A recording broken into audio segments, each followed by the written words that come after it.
That's fine. Coming in. Good afternoon of those who are joining us. Please be patient. We have a large number of people registered for today, over 450. So I don't know how long it will take to get everyone in. For those of you joining, we are going to be using Slido today. So we'll put up on the screen the Slido information that you require. Okay, we're going to be using Slido in three ways. Firstly, we're going to be running a poll. And the poll, you can start filling in now the moment you get into Slido. Two ways you can get in there. You can either go slido.com on your phone and then tap in the code, or if you have a QR reader, you can go that way. The poll, we will give the results to probably halfway through today, after Fergus has finished his presentation. If you have questions, for those of you who normally come in on our Zoom webinars, because we're going to YouTube, because of the number, we're using a Slido for Q&A. So you'll be able to tap your questions in using the Q&A menu on Slido. If you have a similar question to other people, you'll be able to vote for it, so that will give us a clue as to the popularity of a question. And then at the end of today, we'll be asking if you could kindly give us feedback as to how you've found today's session gone. So I'm now going to hand over to Andrew, and then I'll come back and give probably the same brief to people again as they join. So many thanks. Thank you, Howard, very much. And well, it's good morning still, almost good afternoon. Thank you for joining us. Happy New Year to you. We are actually expecting, as Howard's already alluded to, well over 400 people have signed up. So that probably means an audience of over 300, judging by previous attendance figures. So a good start to 2021 for us. It is now exactly midday. So I think, Howard, we will make a start as we've got such an important topic to cover today. So officially now, good afternoon, welcome. I'm Andrew Carpenter. I am Chief Executive of the Structural Timber Association and also Constructing Excellence Southwest and Constructing Excellence Midlands. And we've been coming together now since March to provide for you a series of webinars on Friday lunchtimes. I'm now joined by Constructing Excellence nationally, Constructing Excellence in the Northeast, Constructing Excellence Wales, and also I'm joined by the CIOB in the Southwest. So there are now 7 organisations coming together on a weekly basis to provide what we hope is useful information for you all. As Howard's already alluded to, because of the numbers we're expecting, we're not using the normal Q&A box at the bottom of the Zoom call. We're going to use the Slido. The Slido details are on the screen now, and as Howard will go through the details of how you can use that. But I thank you for joining us. I will be introducing Fergus in a few moments, but I think for now, Howard, if you could just go through the instructions one more time, we'll get underway. Thanks very much and welcome to everyone. I see that we're well over 100 in the room as far as Zoom is concerned. So for those of you who are on YouTube, you will be able to fully participate in exactly the same way by using Slido. So you just need to go and check in on Slido by going to slido.com and using the code there, the #LM, or you can use your QR reader. Throughout today, we're going to be using the Q&A section, which is there in Slido, which you should see at the top of the menu as far as Slido is concerned. Meanwhile, you will find there is a poll under the poll section. We would welcome your views. This will add good data for us, and particularly for us to look at later on in the event. In terms of questions and answers, please do tap in there as far as you're concerned, the question you'd like to ask. If you find a similar question, you can just tap on that, and that means you're adding your vote to make that a question that's important. In terms of where you can find the survey, you'll find that there's a poll that's shown with a little green button that will show the poll is live. So it's just a question of using Slido at the top of your menu on your phone, or if you're using split screen or another screen on the Slido poll. If you want to use chat, you can use chat. If you're on YouTube, you can use the comments button. If you're in Zoom, you can carry on using the chat in the normal way. So any questions, fire away in the chat to us and we'll sort it out as far as Slido is concerned. But I can see people are already starting to actually fill in the poll, so people are beginning to understand it. I'm told we've got about 150 in at the moment, so I think it's probably fair to get going, Andrew, and see how we go. Howard, thank you for that explanation. So ladies and gentlemen, for our first topic of 2021, we've chosen the Construction Playbook. And it seems as though we've hit on a winner in this first webinar for 2021. I'm delighted that today we can be joined by Fergus Harradence from the Department of Business, Energy in Industrial Strategy. And I think you need no introduction, Fergus, I'm sure, nor does the Construction Playbook, judging from the number of people that have shown an interest. So I think with that in mind, I'm going to hand over to you, Fergus, and it's your dice. Okay, good afternoon, everybody. I've got a quick presentation to do that I will take you through, and then I'll try and get through it as quickly as possible to give us as much time to have a discussion or to answer any questions that you have about the playbook. So if I just start with a short introduction to me. As Ange said, Fergus Harradence, I'm the Deputy Director for Construction in the Department for Business, Energy and Industrial Strategy. What does that mean? Well, in my day job, I'm essentially responsible for leading work within government that's aimed at productivity and wider industry improvement within the construction sector. About half of that is spent doing things for which I'm directly responsible, like supporting innovation with the industry. The other half of my job generally involves going out and engaging with other government departments on issues that have an impact on the sector. For example, Department for Education on skills, the IPA or the Treasury in relation to wider government spending allocations for construction projects, programmes, infrastructure investments, our strategic policy in this area, or with MHCLG on issues such as planning and housing. But what's most germane to today's discussion is that I was also one of the people who was involved in the Construction Playbook from its inception and was in fact one of the chapter authors. So I pulled together the section that's focused on innovation and technology and how the playbook can support the development and the commercialisation of that. But just to start with the objectives of the Construction Playbook, the aim of the playbook is to reset the relationship between government and the construction industry to make this more strategic and sustainable and less transactional and project focused.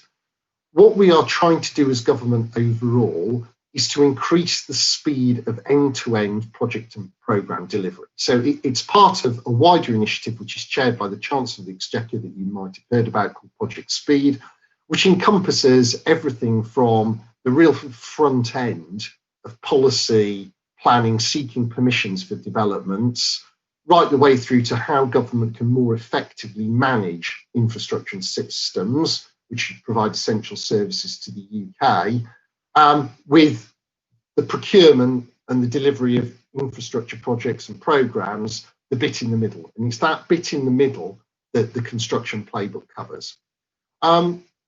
How we want to use this to drive different behaviours within the public sector and the private sector is that we want to make this about embedding the delivery of best value at the heart of government procurement and construction. We've talked about this, and it's been part of the Green Book, our guide for the assessment and delivery of investment projects for 3 decades now. But I think it's fair to say it's not something that we've really successfully embedded in actual procurement processes. We want that to change. We also want to use the playbook as means of driving innovation and the adoption of modern methods of construction. That includes offsite manufacturing now, but looking to the the future, about how we can procure on the basis of product platforms with standardised designs, components and interfaces. The model that's been very successfully used in, for example, the automotive sector since the early 1990s or potentially before that. How can we learn from that experience and incorporate that and bring it into the construction industry in the way in which we deliver large infrastructure, large buildings? And from the perspective of the construction supply chain, we want to create longer term, more sustainable, effective and fairer contracting arrangements that lead to a more sustainable and financially robust industry. And the outcomes that we want to see flowing from the playbook are a more productive, efficient, innovative and profitable industry, and one of which delivers consistently better outcomes for clients. We want to see improved building and workplace safety. And we want to see a sector that can play a full part in supporting the transition to net zero carbon by 2050 and the delivery of some other environmental objectives, such as improved biodiversity. The built environment in total accounts for about 40% of all carbon emissions. And that's why we're really emphasising the importance of the industry playing its part in the transition to net zero carbon, because it is literally impossible for us to achieve that unless we've got a built environment sector is capable of producing built assets in more sustainable ways and built assets which operate in much more sustainable energy and heat efficient ways. And then finally, but this is something that's of great importance given the priority the government assigns to levelling up and improving social and economic outcomes across the whole of the UK. How can we use our investment in construction to deliver greater social value and encourage things like the investment in apprenticeships or offering employment opportunities for disadvantaged groups within the UK? If I just quickly run through the timeline, the development of Construction Playbook, this is something that we've done at great pace when you compare it to most policy development exercises within government. The decision was made to go ahead with this in about April or May 2020. Between June and August, we set up a very wide-ranging, very large group of people from government, all government departments and the private sector. And there were representatives of organisations from throughout the construction supply chain that participated in that. And the aim of this was really to define the content and the approach of the playbook and the kind of issues that needed to be within it. And I would honestly say that in 20 years in the civil service, the development of the Construction Playbook is without question the single most open and collaborative policy development process that we have ever engaged in. And one of the interesting positive spillover benefits of the pandemic and the shift to online working is it enabled that approach. Previously, I think what we would have done is held a few workshops where we got a few people to sit in rooms somewhere in Whitehall to talk about this. Whereas what we've had with the Construction Playbook is really an ongoing process of dialogue. We've had weekly meetings, we've had other small group meetings on specific issues. We've had the ability to share information and draft sections of the document with people and get their input to help iterate and improve the document on an ongoing basis. So it has really been a very dynamic process. And the output of this is something that was co-developed with the industry. The second half of last year was dominated by the detailed drafting, the formatting and the finalisation of the content and testing this with the industry. And then we got round to launching this on the 8th of December. And we are now firmly in the implementation phase, which we hope will take about 3 years. And I will come on to that in the next few minutes. Now, just to cover what the content of the playbook is, it contains 14 key policy reforms. I've highlighted 4 here because I think these are ones that will have a particular impact on the industry. But some of you might recognise some of the others from a document that we produced a couple of years ago, the outsourcing playbook. We copied a lot of that approach because it was believed that this was successful. We wanted to translate that into something that we could use with the construction industry. So some of the things that we've mentioned here as principles of good practice in relation to procurement, things like market health and capability assessments of firms, and early supply chain engagement are really lifted directly from the outsourcing playbook. But some of the other things are construction specific, and that's where you look at point number 2, or policy number 2, the idea that we have a portfolio approach and longer term contracting arrangements where we move away from procuring on a project by project basis, and rather than offering contracts for, say, the delivery of 5 schools over a 12-month period, we say, actually, what about offering 50 schools over a 5 to 10 year period? Because we think that that approach will give us the opportunity to work with the private sector to develop a stronger, better integrated, more effective and efficient supply chain. But because we have that longer term contracting arrangement, we have the opportunity to drive continuous improvement through the delivery of that portfolio of projects, meaning that by the time we get into the last 10 schools, we've been able to capture and embed the learning and the efficiencies and the innovations that we've developed over the previous 40 schemes, and we have a much more efficient approach to delivering those assets, and they will be higher quality and better performing ones because of that. The subsequent policy on harmonisation, digitalisation, rationalisation of demand. This is very much about embedding a future-facing approach that looks to utilise product platforms. We've been working with a number of firms, public and organisations across the public and private sectors. So, for example, the Department for Education on Schools, Ministry of Defence, but also organisations like Landsec and some other firms that are actively developing product platforms now. We're supporting some of these through our Transforming Construction Challenge. And we believe that this gives us the potential to produce buildings much more efficiently, much more swiftly, and much more sustainably, because we're improving designs and we're reducing the amount of work and the amount of materials that we need to deliver these built assets. Some of the other things that I wanted to pick out here as well is we want to move to outcome-based procurement. So rather than trying to specify in endless detail what and how a particular project should be delivered, we want something that is more clearly focused on the outcomes and what we want to achieve over the lifetime of the contract, the delivery of the portfolio of projects. And this is where we want to start broadening the conversation away from just focusing on the asset to encompass things like improved social value or carbon emissions reductions.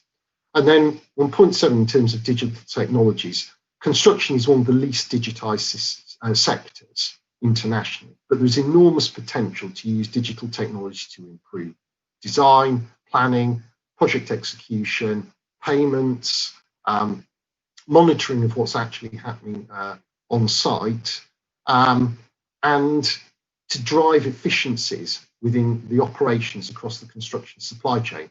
And we want to create the incentives to do that and ensure that we can work with the private sector to make that happen. Point number 8, I think, will be of great interest to people across the industry, because we recognise that in the past, the way in which we've procured construction work has often, it might not have been the intention, but it has been the outcome, driven towards procurement based on lowest costs. And often, actually, a contract value that is simply not sufficient to deliver an end built asset of the quality that we want. So what we want to do as part of the new approach is embed should cost modelling and benchmarking of project costs, with the intention of us being able to identify and exclude either deliberate underbids or ones that we think are just simply wholly unrealistic and in reality could only be delivered by firms turning the screw on the other organisations within their supply chain. We want to get away from this approach because we think it undermines the financial resilience and sustainability of the industry over the long term.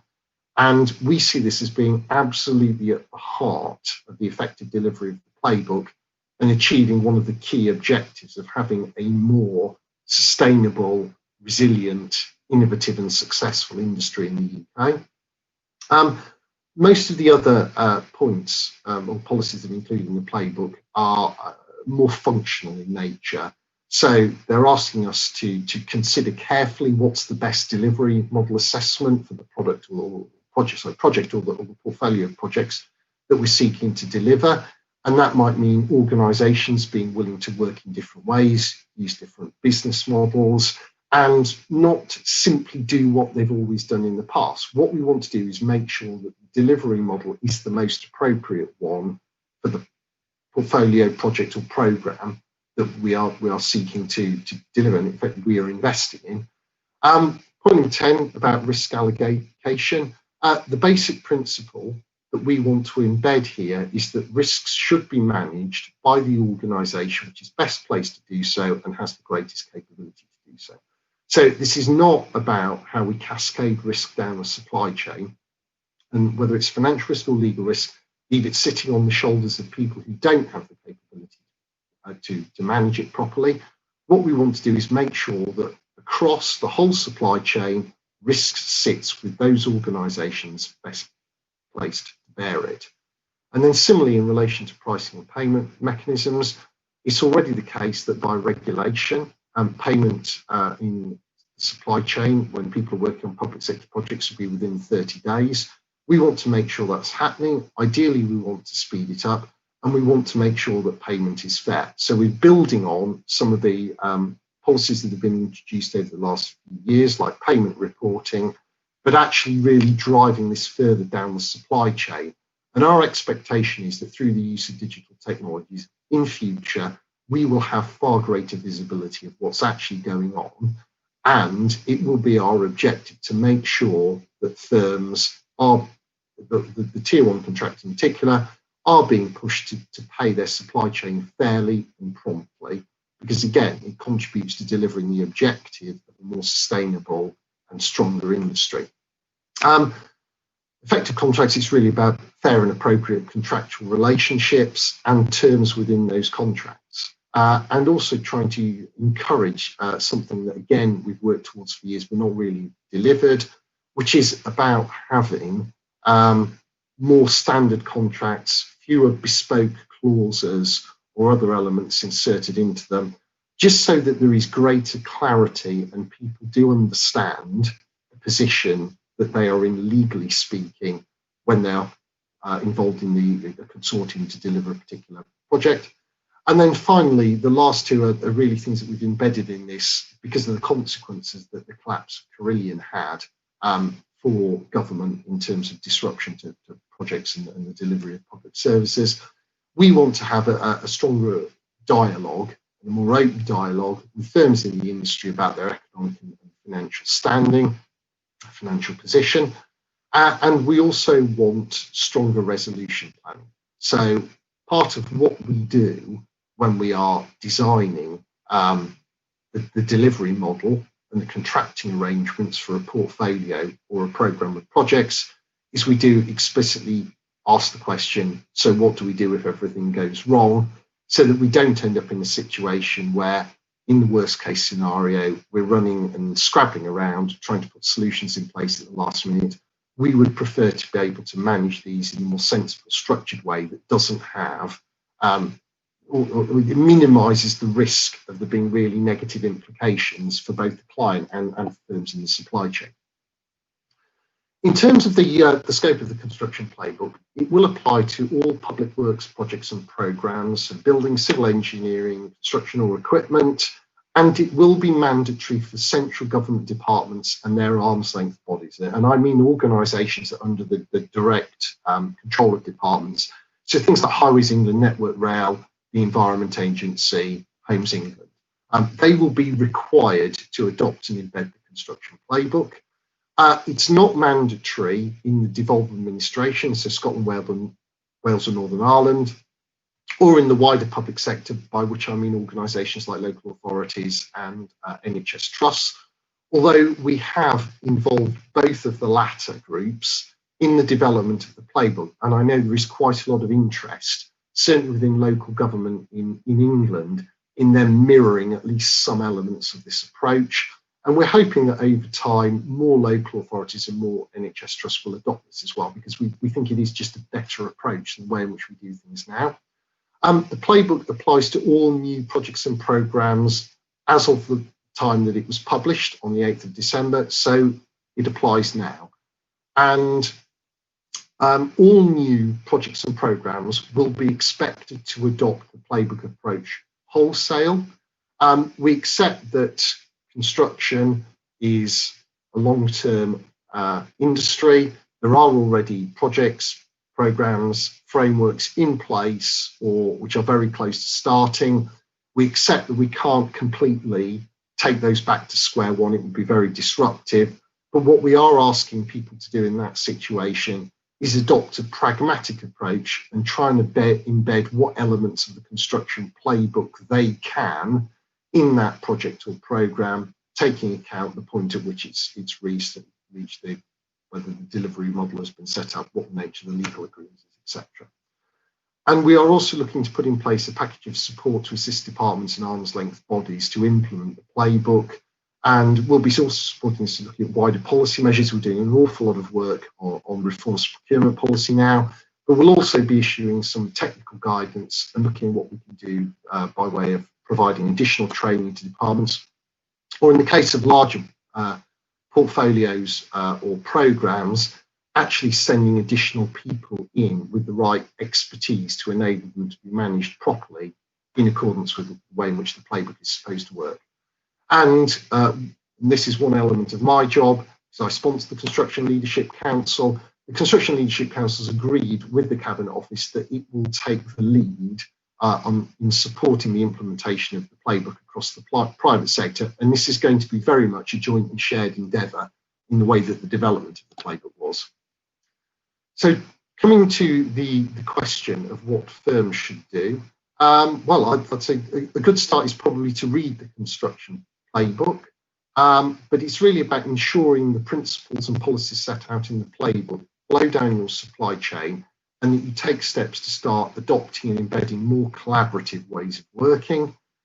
We want people really to focus on value-based procurement in their tender responses. So when you are sending responses in to contractual opportunities, please look at how you can use these to deliver carbon emissions reductions and help make progress towards net zero by 2050 at the latest.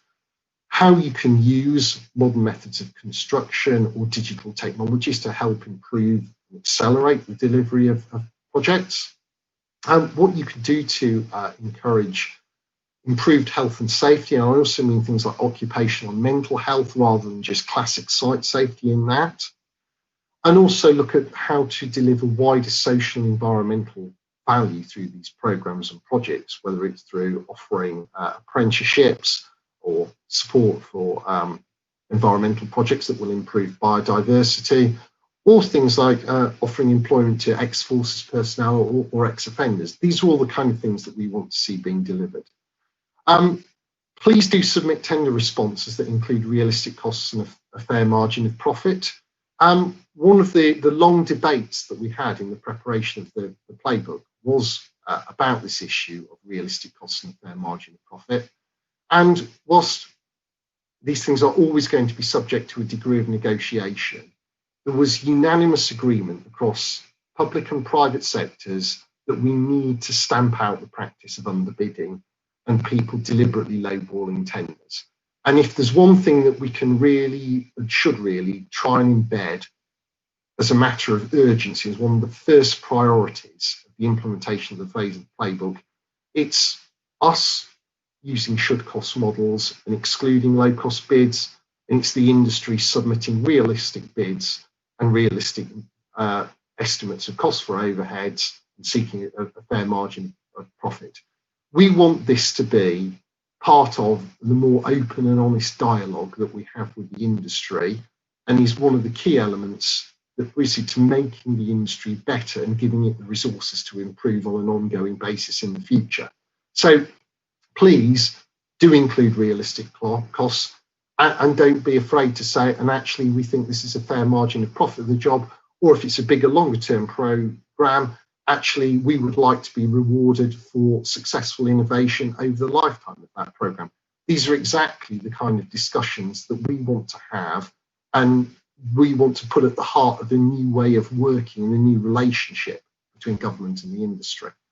On this as well, how firms can better manage their supply chain through the adoption of digitised or automated processes, embedding better approaches to payment, fair payment and contractual practices. We see that as being vital to this. One very strong theme of the playbook is around quality planning. We are going to be moving to an approach where we will expect all of our contractors, certainly those involved in the delivery of major projects and programs, to have a clear quality plan and a strategy for how they're going to deliver that and embed that in the delivery of the project program. You do need to meet the standards set out by the UK BIM, Building Information Management Framework, which is the new standard that came in, I think it was last year. That in it is how we are going to be delivering the BIM mandate, the requirement on us to use the BIM framework in the design and the management of government projects and programs. And we also want to see firms that do get some of these longer term contracts from us having a clear strategy as to how they're going to invest in skills and innovation and improve their overall capability as well. And then finally, it's responding to requests for financial information or providing greater information about how projects are being delivered and the performance of firms in terms of managing and payment of their supply chain. Because again, and this is part of the new relationship that we want to have that is based on greater openness and transparency on both sides.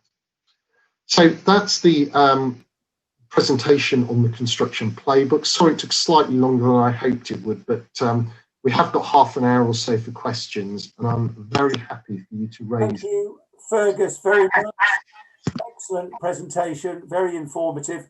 Before we get on to the questions, I'm just going to hand over to Howard, and Howard is going to take us through the results of the survey, please. Thanks very much, Andrew. Yep, a number of you did participate in the survey, so let's give the feedback. So we won't take too much longer, and we do have a number of questions that have come in already. Please do use Slido to put your questions if you have any, or to vote for the questions that have already been asked. So thanks very much. Let's have the first slide up. Very interesting. When we look at this, it would seem that a number of people are down the bottom end of knowledge of the playbook. So as Fergus has said, please do take your time to read it. And hopefully questions will come that will help you with that later on. So let's have the next one, please.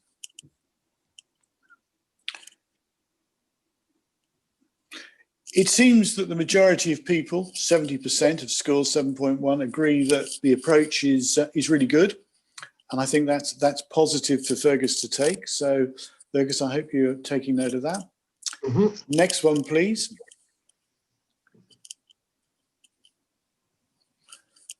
Well, a little bit lower at 6.3, but generally, you know, we're up towards the top end with more people than we are at the bottom. So that's an interesting stat, which we'll pass on again. Next one, please. Okay, so we're around the sort of middle about gaps in the approach it sets out. So hopefully some questions will come up that maybe will fill the gaps in, or maybe it's something for Fergus to look at.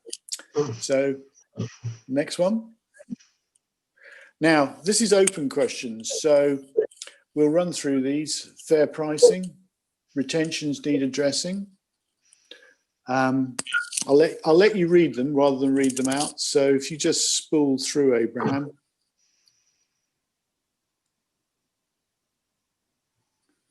So some really interesting information coming out here, which I'm sure.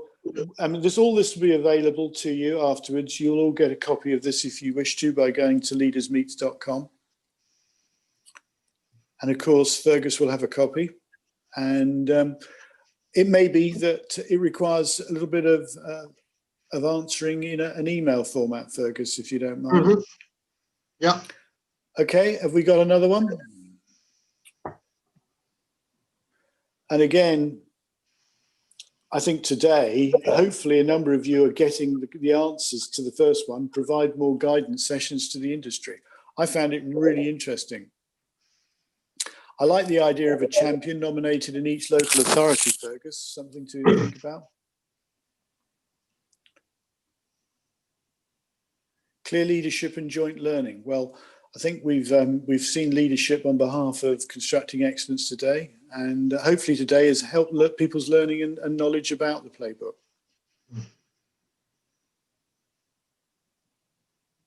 For all of those of you who've written these comments, many thanks indeed. This is, as I said before, valuable data from today. That's really good. I like more collaboration and early contractor engagement.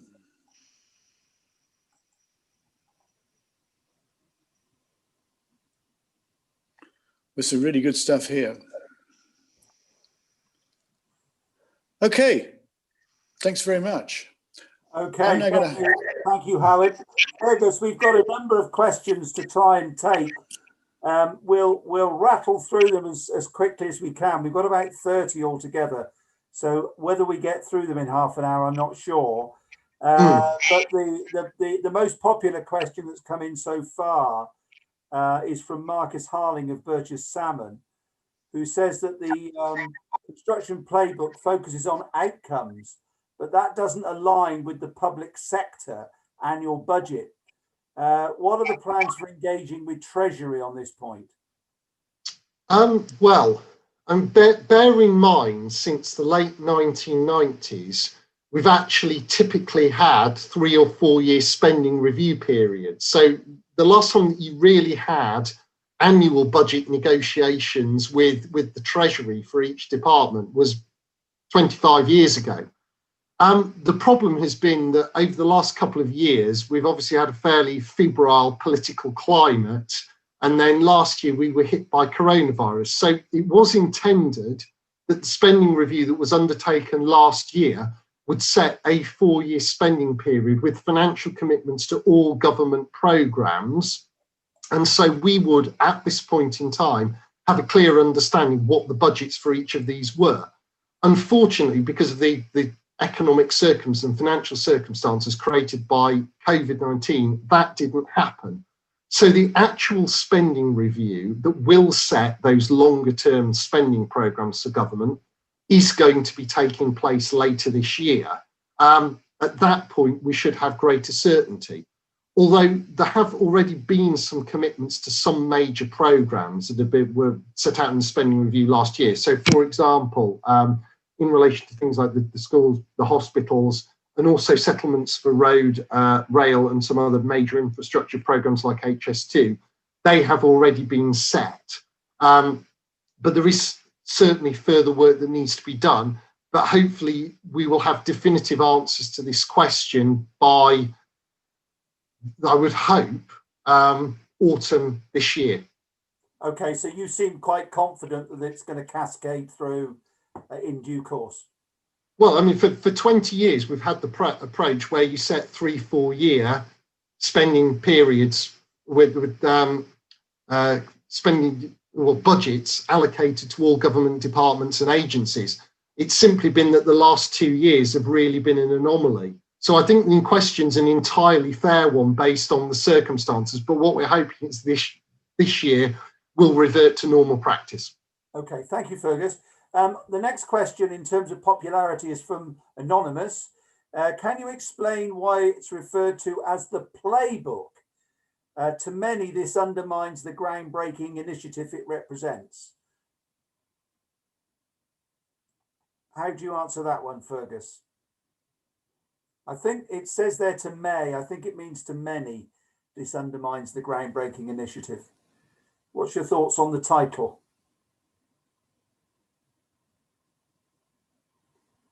Have we lost Fergus? I think we may have done. Howard, have we lost Fergus?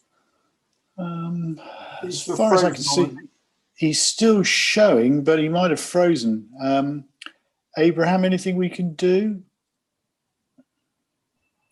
No, Great I guess pity. it's his Perhaps it connection. was the number of questions that I outlined that were on the way. Yeah, put him off.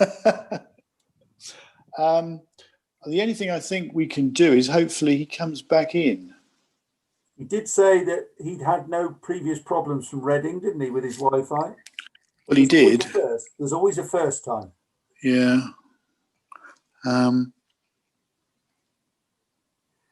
I think what we're going to have to do, ladies and gentlemen, we're going to have to do some work behind the scenes to try and get Fergus back with us.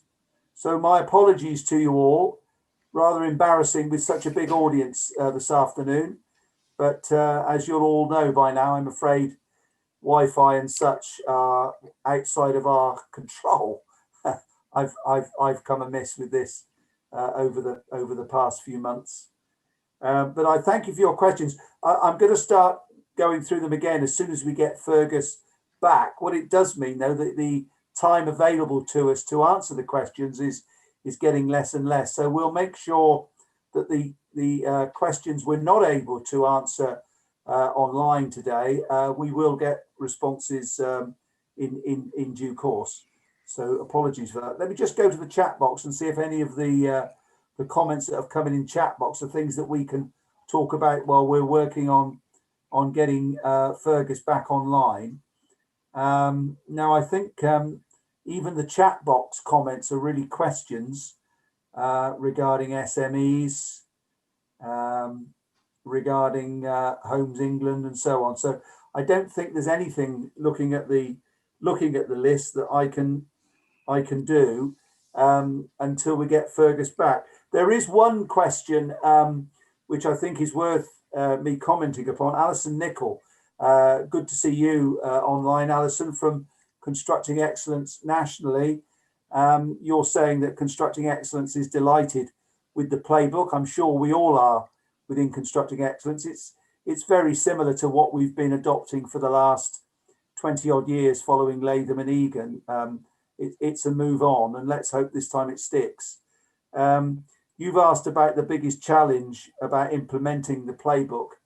And I personally think that the biggest challenge is still around behaviours and culture and doing what we've always done. This has been the main obstacle in the successes we've had with Constructing Excellence over the years, as you know, better than anyone. And I unfortunately believe that's going to be the same problem this time round, that we may be preaching to the converted, so to speak, today, but it's getting that message through the supply chain, really, and down to tiers 2, 3, and 4. Not that I should probably be talking about tiers at this given moment in time. Howard, how are we doing with Fergus? It seems to have disappeared altogether now. Well, we hope he's realised and he's going to come back in. That's the only thing we can actually hope.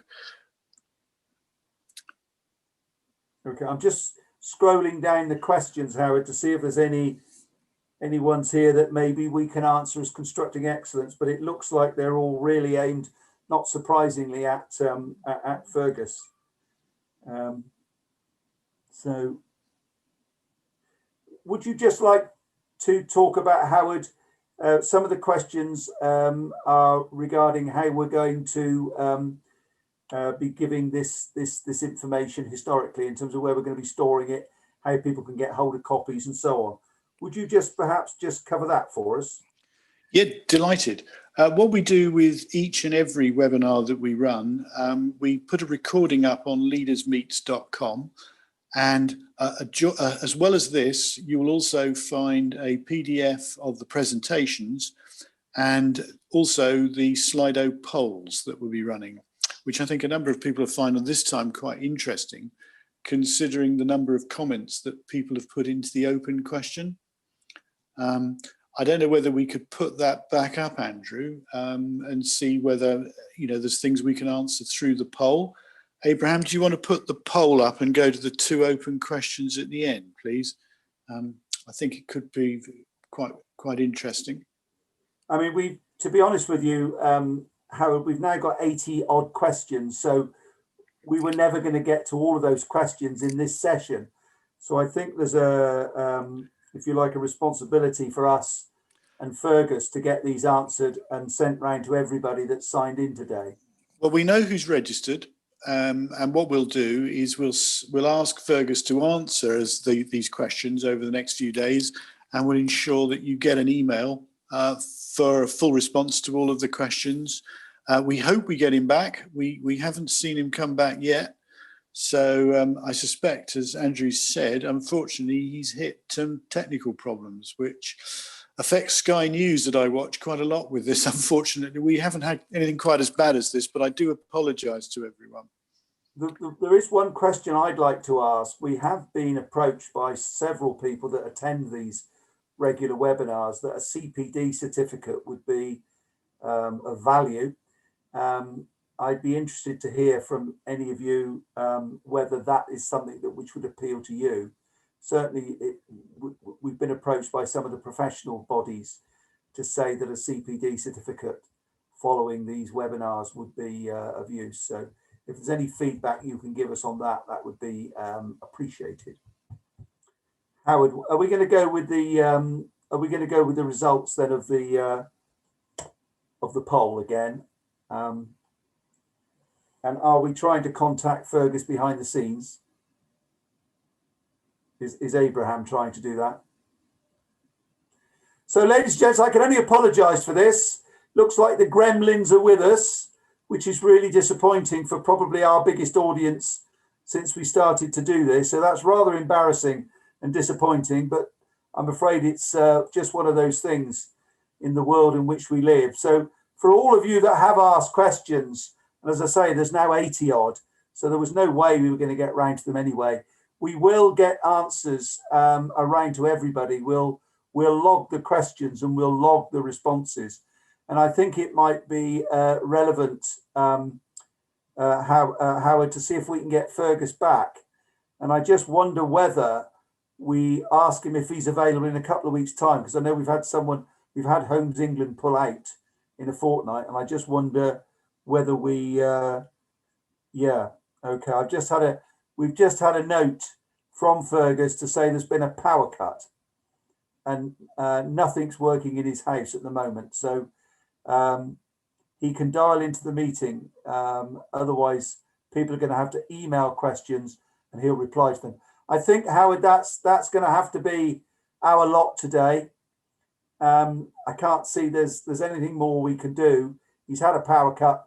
What I suggest, I offer my apologies, ladies and gentlemen, on behalf of all those hosting today. But I'm going to suggest we get a follow-up session with Fergus.